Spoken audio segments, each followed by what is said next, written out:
네, 지금 관심 가져야 할 산업과 이슈에 대해서 살펴보는 비즈인사이트 시간입니다. 오늘은 중국 양회에 대해서 좀 짚어볼 텐데요. 김경환 하나증권 연구위원 모셨습니다. 어서 오십시오. 반갑습니다. 반갑습니다.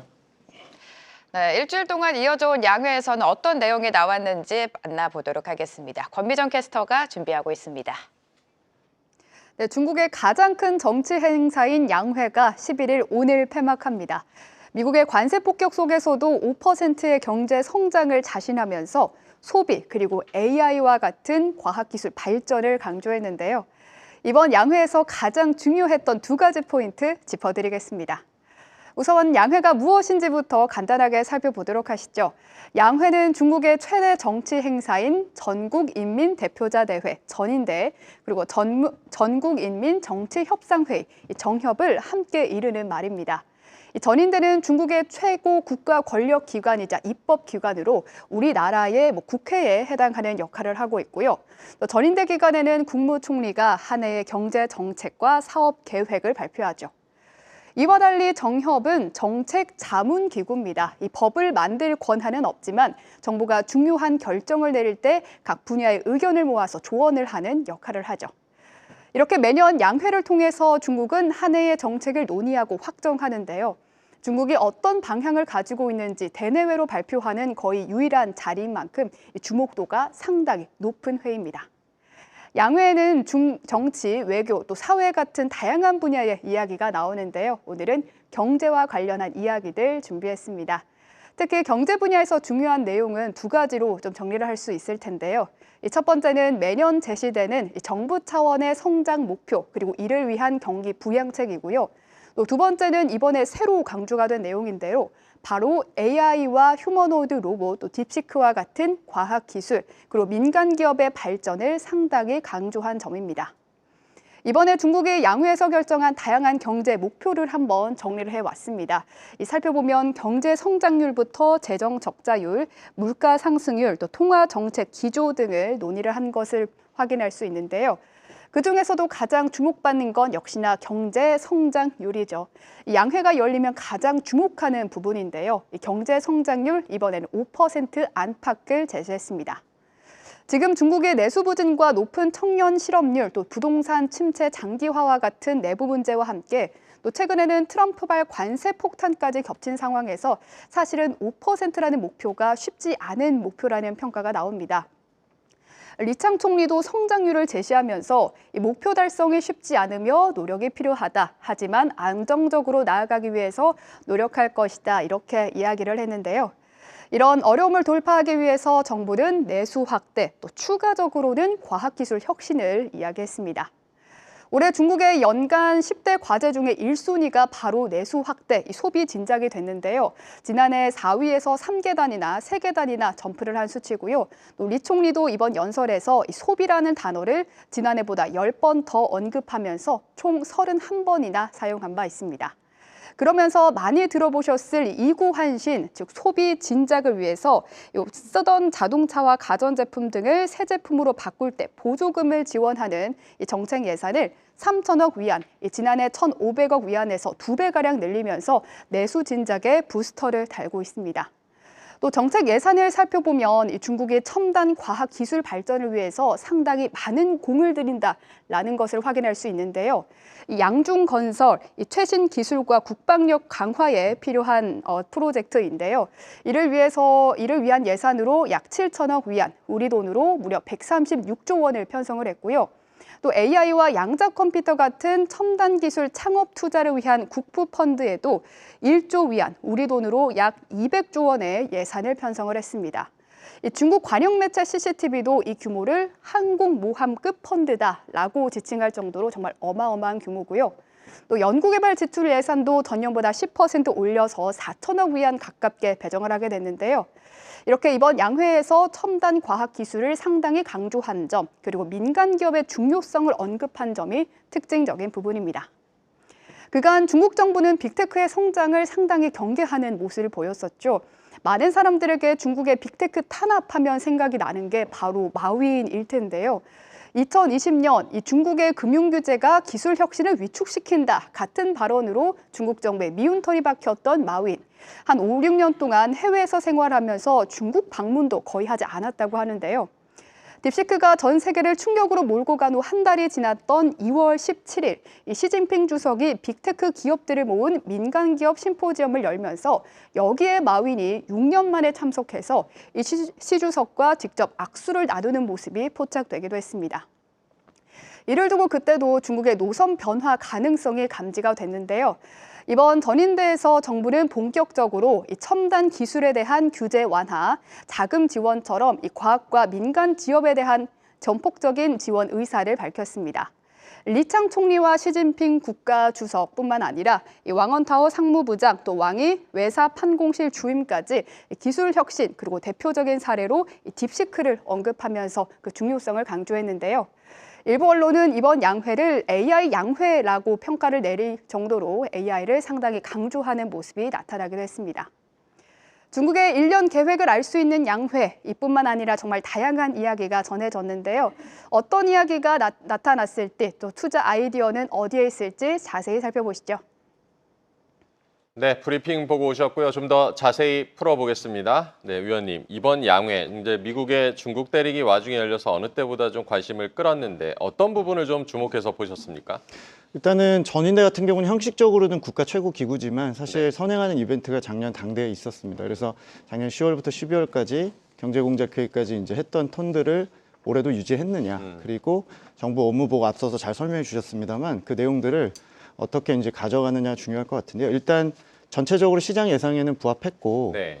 재정 적자율이나 어떤 부양책의 크기라고 할 수 있는 것들은 저희의 예상치에 조금 하단이었던 것 같습니다. 그러니까 뭐 쇼크는 아니겠습니다만 역시 서프라이즈는 아니었다. 그래서 아마 올해 연중에 추경론이라든지 이제 관세에 대한 대응에 대한 강도에 대한 논쟁들이 좀 있을 것 같긴 합니다만 일단 예상했던 대로 소비 촉진이나 내수 확대를 최우선 순위로 걸어놓고 재정 확장을 통해서 저희가 이제 리플레이션이라고 얘기하죠. 중국이 단연간 디플레이션 압력이 컸기 때문에 이런 네. 부분에 좀 맞춰서 쓰겠다는 부분들, 또 최근 1, 2월에 민간 기업들 뭐 딥시크 이슈나 민영기업 좌담을 통해서 기술이나 어떤 제조업 고도화에 대해서 최근 5, 6년 동안 일관되게 유지했는데 이걸 좀 더 강화시키는, 강조하는 쪽에 방점을 찍고 대체로는 이제 기대감을 좀 조성하고 오늘 이제 3, 4시쯤 마감을 할 텐데 대체로 그랬다고 생각을 하고 있습니다. 네. 네, 말씀해 주신 것처럼 지금 미국이 중국 때리기가 계속되고 있습니다. 중국에 대한 견제가 계속되는 상황에서 올해 경제 성장률 목표를 5% 안팎으로, 그러니까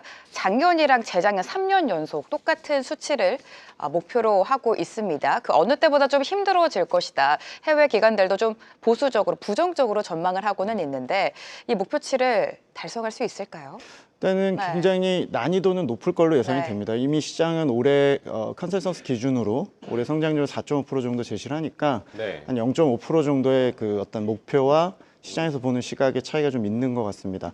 일단 산업 사이클이나 경기 사이클이 어디에 있느냐가 되게 중요할 것 같은데 일단 중국 정부의 자신감은 올해는 민관이 합동으로 네. 혹은 저희가 이제 정부가 좀 민간에 좀 숟가락을 얹는다라고까지 표현을 좀 드리지만 민간의 막대한 자금들이 움직이지 않았고 유동성 함정을 보였던 지난 3년 동안의 모습을 보였기 때문에 올해는 이제 민영 기업들이 일부 자신감을 좀 회복하고 규제 완화를 통해서 저 어떤 부족한 부분들을 좀 메우겠다는 시각을 좀 보이고 있고 다행히도 부동산이 지긋지긋한 조정이 4년 만에 좀 끝나는 모습을 좀 보이고 있기 때문에 아무래도 이제 정부의 재정 투입도 물론 중요하겠습니다만 그 부분은 부족하진 않았고 앞으로 이제 민간은 어떻게 자금을 끌어내고 유동성을 돌려서 최근에 자산시장 회복처럼 이런 것들이 물가나 소비로 좀 이어질지가 관건일 것 같고요.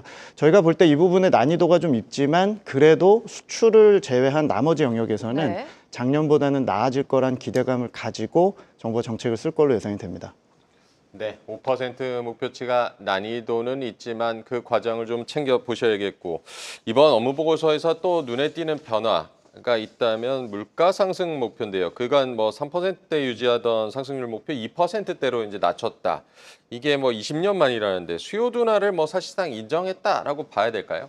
수요 둔화는 사실 작년부터 인정을 한 것 네. 같고요. 구조적인 공급 과잉도 2년 전부터 인정을 하고 있습니다. 그래서 사실 이번에 하향 조정이 과거와 같은 어떤 추세였다면 굉장히 악재였겠지만 시장이 그렇게 둔감하고 심지어는 채권 시장에서 인식하는 장기 금리가 최근에 또 오르는 모습을 보이는 것은 사실 예상했던 부분인 것 같고 상징성에 대한 부분은 이런 것 같습니다. 그러니까 단연간 목표치 대비해서 물가가 워낙 낮게 유지가 되면서 목표치와의 괴리율이 워낙 컸죠. 그래서 현실적인 부분을 좀 고려해서 수치의 괴리를 좀 좁히겠다는 의미로 좀 인식하시면 될 것 같고요. 올해 중국 정부는 같은 성장률이 5%가 나오더라도 작년, 재작년에 명목 GDP 성장률, 즉 물가를 반영한 성장률이 오히려 더 낮았기 때문에 이 부분을 메우겠다는 생각을 가지고 있고 뒤에서 이제 주식 얘기를 좀 드리겠지만 주가를 경기 부양 수단으로 삼으면서 어떤 그 나오지 않는 초과예금을 끌어내려고 하는 시도를 지금 하고 있고 그런 시도가 6개월 동안 조금 자극을 하고 있기 때문에 네. 앞으로 물가에 대해서 그렇게 우려하시기보다는 현실적인 부분을 고려해서 맞췄고 디플레이션 압력은 이미 인정한 바 있으니 앞으로 행보들을 좀 보시는 게 더 중요할 것 같습니다. 이번 양회를 시장에서는 뭐 내수, 과학 기술로 좀 요약을 하고 있는 것 같습니다. 딥시크 등장 이후로 열렸기 때문에 뭐 AI 양회다 이런 평가가 나올 정도로 AI 첨단 산업에 좀 집중을 한 것 같은데 지금 미국이 중국을 향해서 뭐 여러 가지 견제를 하고 있지 않습니까? 중국도 이제 기술적으로 자립으로 좀 맞서겠다라는 입장인 것 같은데 이 부분 어떻게 해석하셨습니까? 사실은 네. 최근 4, 5년 동안 중국이 뭐 제로 코로나 이슈도 있었고 네. 또 아시는 플랫폼 규제도 있었고 네. 최근 2년 동안 또 리오프닝이 시장에 실망을 주면서 해외 주식에서 압도적으로 미국에 대한 선호도 높아진 거는 중국이 전혀 대항마의 역할을 못했기 때문입니다. 중국은 사실은 이 과정에서 저희가 이제 수요 침체나 부동산의 불황 이런 것들이 부각이 됐지만 나름대로 일관되게 유지했던 것은 탈부동산과 제조업 고도화, 첨단 기술에 대한 집착이었죠. 이 부분의 성공 여부를 떠나서 기본적으로 본인들이 공급망에서의 우위를 관점을 가지고 기존에 잘하던 걸 연장할 수 있는 것들이 결국에는 어떤 고소득 국가로 가는 길이 제조업 고도라는 판단하에 그런 부분에 이미 R&D, 인재, 리소스 전반적인 것들을 좀 투입했고 또 이공계열 선호나 이런 것들을 좀 유도하면서 나름대로 준비는 했다고 생각을 합니다. 그래서 올해 하겠다는 AI 플러스나 기술 자립에 대한 의지가 그렇게 새로운 건 아니고요. 그거의 연장선상에서 이제 때릴수록 더 강해지겠다는 어떤 의지들을 좀 피력을 했고 올해가 이제 또 마침 10년 전에 있었던 인터넷 플러스 이후로 사실 10년 만에 이제 AI 플러스 즉 네. 응용 분야나 중국이 잘하는 인터넷 또 자기 나름대로의 이제 내수 시장을 가지고 적용할 수 있는 기술들 이런 것들을 가져오겠다는 원년이기 때문에 의미는 있다고 생각을 하고요. 올해와 내년에 민간이 얼마나 이 정부의 의지에 좀 순응해서 캐펙스라든지 설비 투자라는 이런 것들을 하는지를 체크하시는 게 중요할 것 같고 일단 분위기는 최근에 중시의 기술주 랠리를 통해서 좀 부각이 되고 있다고 보여집니다. 네, 말씀하신 대로 이 연초에 딥시크 등장으로 이제 전 세계가 놀라기도 했고 마윈도 돌아오고 또 시진핑이 테크 기업들 CEO를 만나기도 했고 지금 뭐 AI를 잠깐 언급은 해주셨지만 중국의 AI 시장 성장성은 어떻게 보고 계십니까? 사실 저희가 중국에 작년에 탐방을 갔을 때도 네. 사실 AI 쪽에서 뭐 예를 들어 반도체 같은 하드웨어 분야의 경우는 여전히 불안감들이 있었고 관련 주식에 대해서 미국을 많이 부러워하는 모습을 보이면서도 내부적으로 그래도 나름 자신이 있는 쪽은 그 AI 응용 분야나 네. 중국이 이제 자율주행이나 로봇 같은 실제 물리 AI 쪽에서의 나름대로의 어떤 실현 가능성 또 많은 인재나 투자들이 좀 이미 투입돼서 앞으로 좀 일부 터진다면 이런 쪽에서 터질 수 있다라고 예견들을 좀 했었는데 이제 그런 쪽에 대한 연장선으로 좀 보시면 될 것 같습니다. 즉 민영 기업들을 불러서 정치가라고 할 수 있는 시주석이 나름대로 본인들이 이런 엔지니어나 기술 기업들을 보여줬다는 거는 지금의 성장통이나 실업률이 불가피하지만 이 방향에 대한 어떤 정당성을 좀 보여준 것 같고요. 그런 측면에서 보면 민영 기업들이 최근에 알리바바나 텐센트 같은 기업들을 필두로 이제 대형 투자에 나서고 정부의 지원은 더욱더 확대된다라는 부분이 더 강화될 거로 생각을 갖고 있습니다. 그래서 저희가 뭐 기술력을 미국과 완전히 비교하기에는 네. 여전히 중국이 아직 따라갈 길이 멀고 특히 캐펙스 같은 경우도 작년에 미국의 그런 테크 기업들 대비해서 9분의 1 정도 수준만 되고요. 또 관련 투자 규모도 여전히 8분의 1, 뭐 7분의 1 규모이기 때문에 앞으로 이 간극을 줄이기 위한 증가율, 성장률이 더 확대되는 과정에서 시장이 좀 더 지켜보지 않을까 생각을 하고 있고요. 올해 내년에 저희가 예상하는 AI에 관련된 빅테크 기업들의 투자 규모는 최소한 50에서 100% 이상씩 증가할 걸로 좀 예상을 하고 있습니다. 결국에 좀 AI를 집중적으로 봐야 될 것 같습니다. 앞서서 연구위원님도 수출 빼고는 다 나쁘지 않다라고 말씀해 주셨는데 중국의 1, 2월 수출이 2.3% 증가에 그쳤습니다. 시장 예상치보다도 좀 미비했던 수치인 것 같은데 이제 트럼프 발언이 계속해서 나오고 있지 않습니까? 관세가 본격화될 텐데 그렇게 된다면 중국의 수출이 더욱더 둔화되지 않을까 이런 걱정 빼놓을 수가 없습니다. 일단 충분히 네. 우려하실 수 있는 부분인 것 같습니다. 저희가 7년 전에 무역전쟁 1기 때 네. 2018, 19년에 위안화는 절하가 됐고 네. 관세 충격으로 인해서 사실은 수출이 타격을 받았습니다.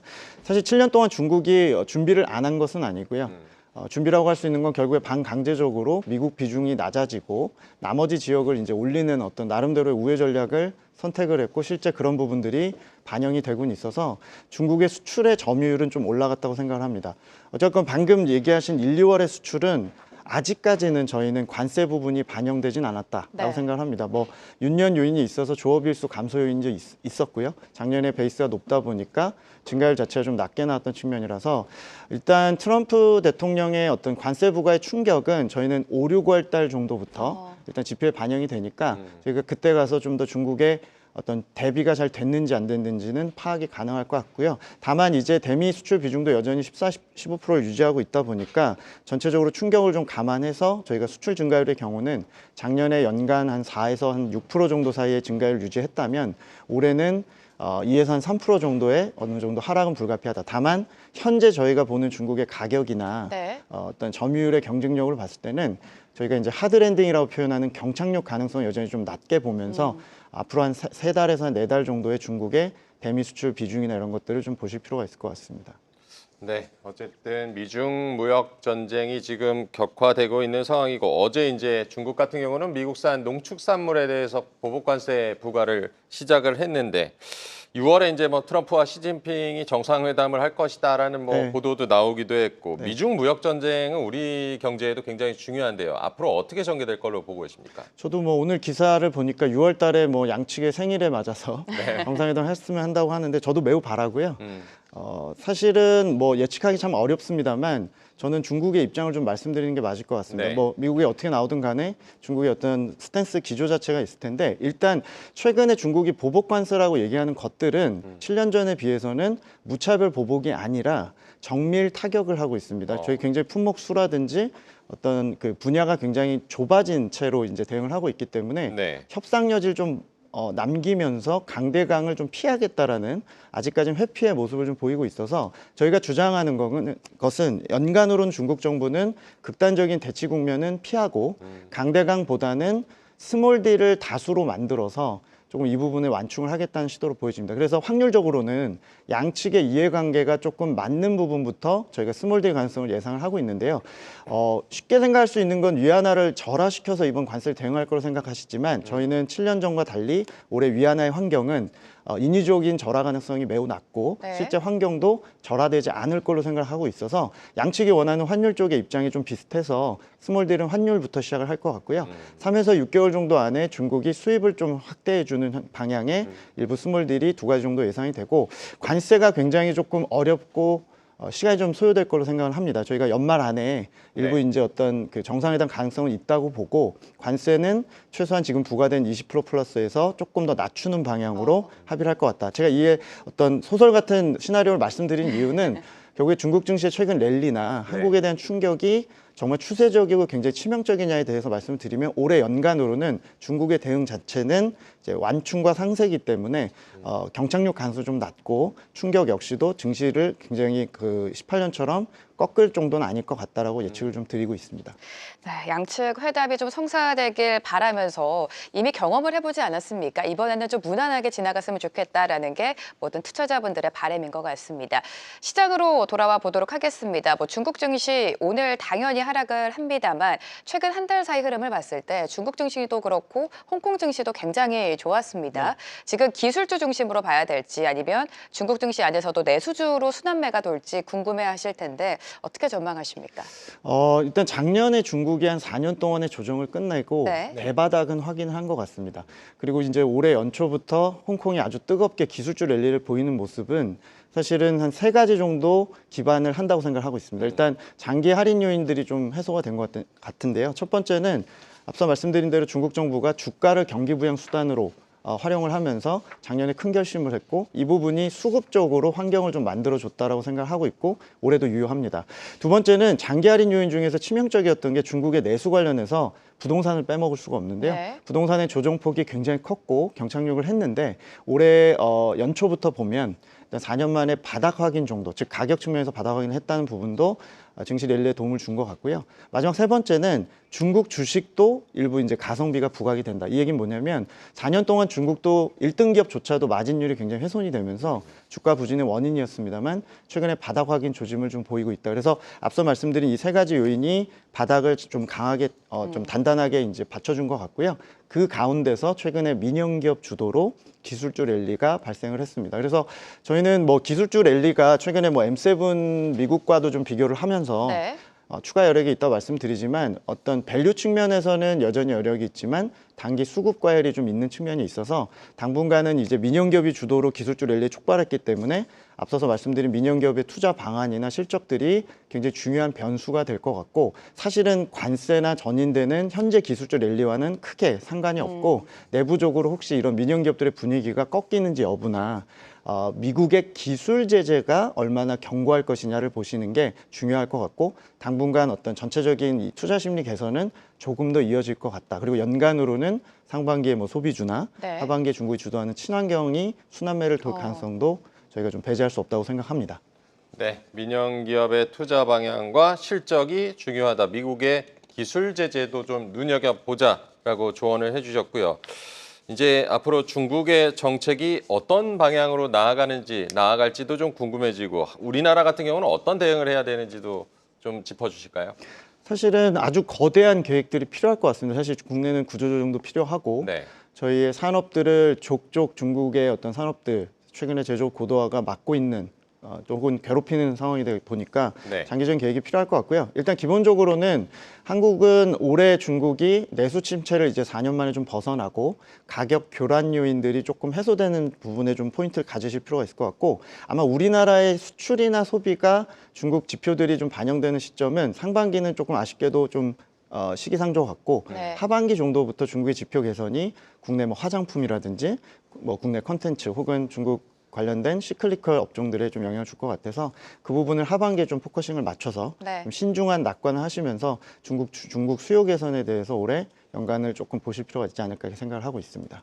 네, 중국 양회에서 나온 이슈들 짚어봤고요. 중국 시장을 대응하는 전략까지 세워주셨습니다. 오늘 이 시간 김경환 하나증권 연구위원과 함께했습니다. 도움 말씀 감사합니다. 감사합니다. 계속해서 다양한 경제 이슈를 알고 싶다면 구독과 좋아요, 알림 설정 부탁드립니다. AI 캐스터 권미정이었습니다.